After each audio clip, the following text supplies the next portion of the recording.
Fala, galerinha do 7º ano, tudo bem com vocês? Espero que o recesso de vocês tenha sido muito bem aproveitado. Mas a gente precisa matar um pouquinho a saudade da matemática. E para isso nós vamos iniciar a correção pela P1 que vocês realizaram de matemática, tá? Na primeira questão, nós temos o seguinte: um poliedro, ele possui 16 faces e 18 vértices. Qual é o número de arestas desse poliedro? Nas nossas aulas, nós vimos o seguinte: para eu determinar o número de arestas de um poliedro, eu somo faces com vértices, que no caso aqui resultam em 34, e retiro 2 unidades. E aí eu já tenho o número de arestas. Isso é uma relação simplificada, né? Uma fórmula simplificada da relação de Euler. Na questão número 2, nós tínhamos o seguinte problema: uma loja de eletrônicos, ela estava oferecendo desconto em alguns produtos. Uma televisão que custava R$ 1.200, ela teve 30% de desconto. Então, para eu saber de fato quanto eu pagaria nela, eu tenho que calcular 30% de 1.200, que resulta em 360. E desse total, desses R$ 1.200, eu retiro esses 360. E fazendo essa subtração, nós encontramos R$ 840, que é justamente o preço já com esse desconto, tá? Fidelis, teria outra maneira para realizar? Sim. Se você perceber, desconto é sempre uma diminuição sobre o valor. Se você teve 30% de desconto, o produto custou 70. Então, você poderia calcular 70% de 1.200 e, obviamente, conseguiria chegar aos 840 sem nenhum problema. Na questão de número 3, nós tínhamos um problema que dizia que a empresa ela calculava o índice de massa corporal, né, que foi inventado por ela própria, onde ela dividia a soma entre a altura e o peso dos funcionários por 2. Então, Juan tinha uma altura de 1,78 e o peso de 72,3. Somando isso, nós temos 74,08 e quando dividimos por 2, encontramos 37,04. Atenção na hora de dividir os decimais, pessoal. É muito importante ter atenção. Na questão número 4, diz o seguinte: 2 ônibus partem ao mesmo tempo do terminal às 7 horas da manhã. O terminal Capelinha sai a cada 5 minutos e o terminal Campo Limpo sai a cada 9 minutos. Determine o horário que voltarão a sair juntos novamente. Fidelis, quando eu vou diferenciar um problema de MMC de MDC?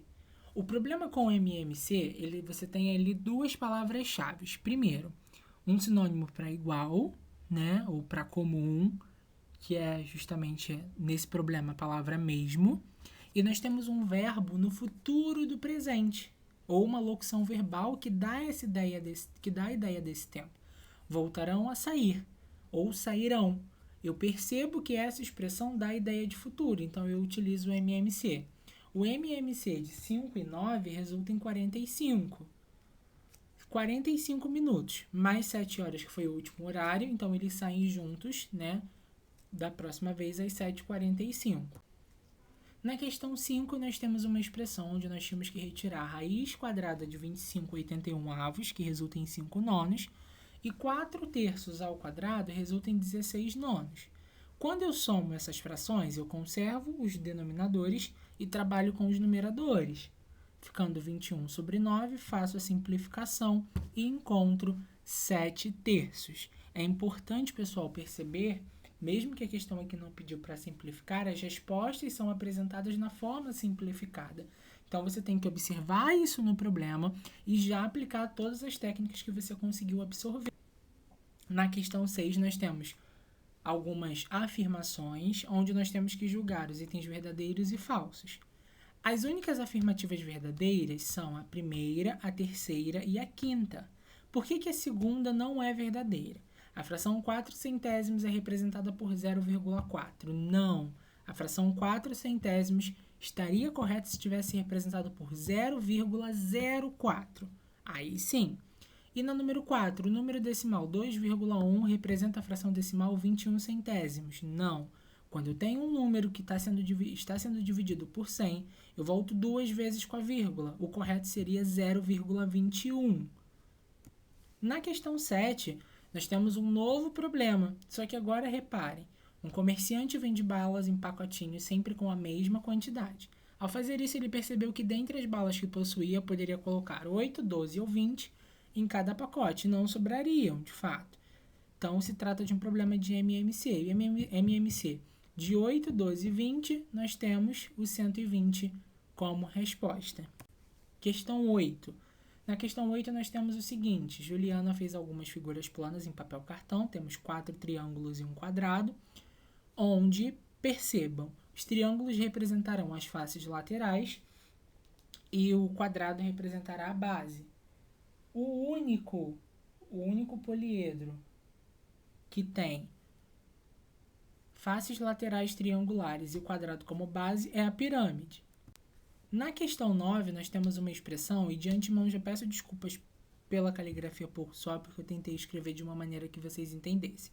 Observando de cara essa expressão, nós temos que realizar a multiplicação e a divisão de frações na ordem em que aparece. Então, percebam. 1 vezes 4, 4. 8 vezes 7, 56. Agora eu tenho essa divisão de fração. Fidelis, qual é a regra da divisão de fração? Repito a primeira vezes o inverso da segunda. Então, 2 terços e esse 1/5 eu vou repetir. Menos 4 56avos vezes 7 meios. O que eu posso fazer?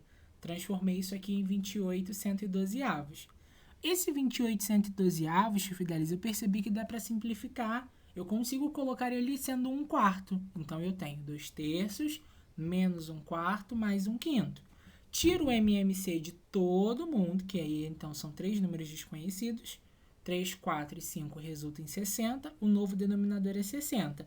Se você tivesse um pouquinho de esperteza, a partir daí você, obviamente, já conseguiria matar a questão pelos denominadores das alternativas. Mas, indo até o final, nós vamos encontrar 37 60avos. E a questão 10, não menos importante, ele pede para somarmos os múltiplos de 6 que estão compreendidos entre 20 e 40. E eles são 24, 30 e 36, que resulta em 90.